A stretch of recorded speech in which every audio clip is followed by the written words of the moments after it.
Pop's perspective, we're going to do a short one today. We're back where we were last time on plums, apricots. Show you what's happened since the last time. You don't really have everything until after you harvest it. You don't know. There's some still aborting on plums. These are blue plums. But that thing is going to have a bad seed inside. I can almost guarantee that. Let's see if I can demonstrate that. See if we can tell from the seed. He's going to fall off. Yep, see? The seed's brown. And that thing's going to fall off. So you really don't know what you got till you get it harvested. Beside it here we got some of our flat peaches. We got two big ones here, and here's one that's probably going to abort. It's only half size. It doesn't look good from here, and I bet you we can get another bad seed. I'm not supposed to show all bad fruit, but it's the reality of this thing. We had a little bit of frost damage here. Yep, seed's black. And that's why we're carrying pocket knives all the time and cutting to see what we're going to get. So, you see, there's two right together. They're both going bad. What it means, the ones left on the tree will get big. So we'll probably have big fruit with our donut peaches at market this year. But we're not going to have a full crop. But it is what it is. That's our life. We'll go on over here. We'll stop now. We'll go on over here and look at some of these apricots we looked at before. Okay, we're back here at some of the apricots we looked at earlier. We came up this weak tree here.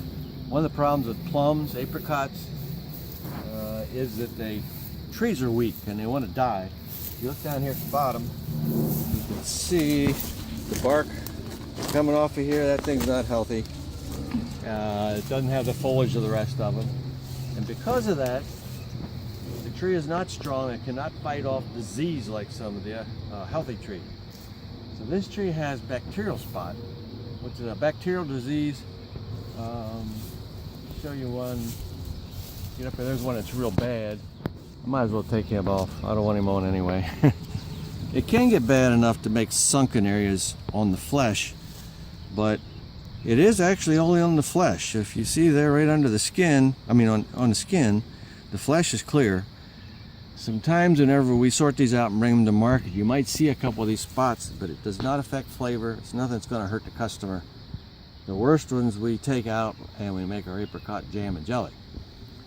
On the other hand, we also have plenty of good ones. If you look over in this tree, this foliage is real pretty, the fruit looks great.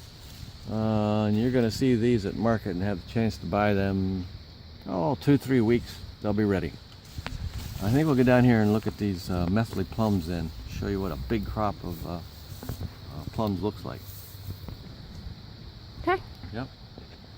We're just down the road here about 50 feet. This orchard's got everything in it. It was planted for farmers markets, so it's got all kinds of different apricots, plums, flat peaches, other kinds of white nectarines, peaches, all to bring to market. And when I planted it 20 years ago, I figured it was the last planting I need to make to take to market. Well, our sales have grown. We've planted another block all mixed up like this, and now we're on the third block all mixed up like this. But anyway, these are methyl plums. I guess there's 4 or 5 trees of them here, sometimes called sugar plums. They're very sweet. They're small. Last year and the year before, they had a very poor crop. This year they have a typical crop, which if you look at the ground, you will see we've hand thinned these. And my guess, it took a guy a half a day to thin one of these trees. There's just a huge amount of fruit in here. And for every one left, probably took off 2. The reason to do that is to get them to size a little bit and to keep them spaced so that they get some air and sunlight and stay healthy. Otherwise, they get so jammed up together, they get diseased in there. So we got a lot of money in them, but this year we got plenty of fruit here to bring to market. It's one of our popular ones. We're not really doing this for size because we found that people don't mind having little plums. We usually sell them in pint boxes. And you can usually put the whole thing in your mouth. Yeah, you can pop the whole thing in there. Just remember there's a seed in there. Don't crunch too hard. How soon till we see these at market? I would say it's about like those apricots, maybe 3 weeks, something like that. It's a little hard to tell because we started out, we had the coldest February and March on record, and the last month has just been incredibly hot. And we started out, usual apple bloom is the first weekend of May is the Apple Blossom Festival here in our county. Peaches will usually bloom a month before that. This year they bloomed 1 week before the apples because it started getting warm and everything kind of bloomed at the same time. And now with all this heat, it's advancing much faster than we would anticipate. So some of this fruit's actually going to have 3 or 4 weeks less on the tree from bloom to harvest than typical. That's got to have an impact somehow, and maybe some of this abortion like we saw over on the flat peaches. The tree's trying to handle that heat and grow the fruit at the same time it's pushing its leaves out and things aren't balanced so much. Nothing we can do about that. I mean, we're looking good to what we got. I'm pleased we got the water going on them and got through our drought and hot weather, but it's going to have an impact. So it's a little hard to tell. If it stays hot like this, it might be a week earlier than the 3 weeks I'm talking about. It depends on the weather, especially warm nights. If it cools off at night, it slows things down. We've been having nights around 70, 75 degrees. They grow like crazy during the night and the maturity advances. So we're really on our toes this year to try to get stuff harvested quick enough. Let's get down and look at some currants and cherries, and then we'll go look at some blueberries. We're out here in our currants.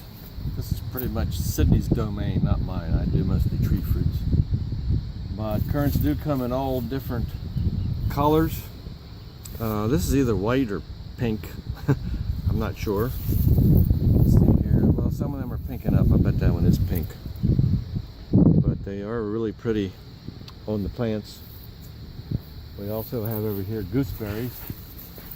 But Katie and I were thinking they were ripe until we ate one, and we decided they are not quite ripe. Had our mouth kind of all puckered up.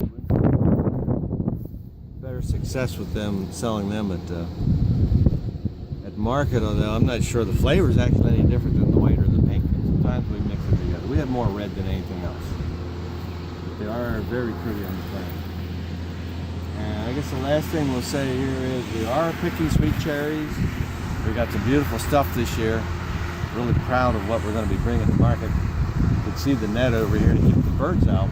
For some reason, they haven't really seemed to bother them too much this year. I don't understand why. Okay, so we are picking sweets. We have picked one variety of Tart Cherries, Pie Cherries. The majority of them are these Montmorency. We have not harvested yet. You might be able to see they're not all full color yet, but they are going to be good size. So get ready to make your cherry pies. We got a good crop of them this year. We got a couple weeks, 2 or 3 weeks before we get to these. All good things take time. So, and we usually spot pick them. There's some in there don't have good color. We get the reddest ones. But they did thin themselves off pretty strongly, and the ones that are left, it let them get good size. That's the first good crop for these trees, and they're 6 or 7 years old. So fruit growers have to be patient. Let's go look at some blueberries. We're over at the blueberries. Katie and I have been scouting around a little bit and tasting, but we're finding a pretty place to show you. We're just getting started. I think they picked 11 little buckets the other day. Believe me, the next picking is going to be bigger. They are pretty on the plant right now. These plants, I guess, are about 10, 12 years old now. We planted blueberries without knowing much about it, but knew that there was demand. We got our poorest piece of ground to plant them on because they do not like rich soil. They like acidity. We planted them in moss, sphagnum moss, very acidic. And then we mulch them a lot, which gives it some more acid, and then we have to use fertilizer to have acid in to keep the pH right. They're like a real low pH, like 4.5 or something like that. But we took 2 varieties of several different kinds, and this I think we're looking at is Spartan. They were planted because they had the best flavor. Some of them, we were new at it, we planted the ones that had the best yield. easiest to grow. We didn't know how well we do with it. The plants that have done well, as you can see, are now at least 6 feet tall. So happens the plants get a lot bigger than I thought they did. This particular variety is supposed to be one that's hard to grow. And you can see here a little stretch where we lost plants. And the yellow ribbons are new plants we put in to try to replace them.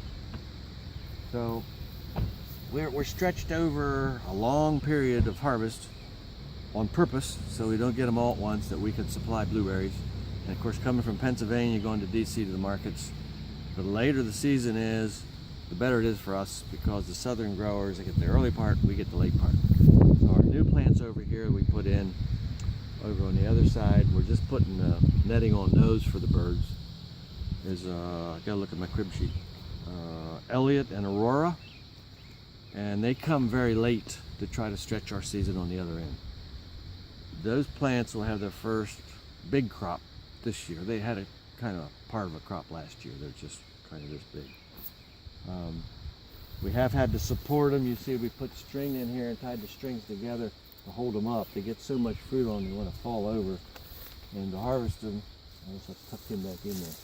To harvest them, it's a lot easier if you can get up to the fruit. So there's going to be a lot of time spent in here.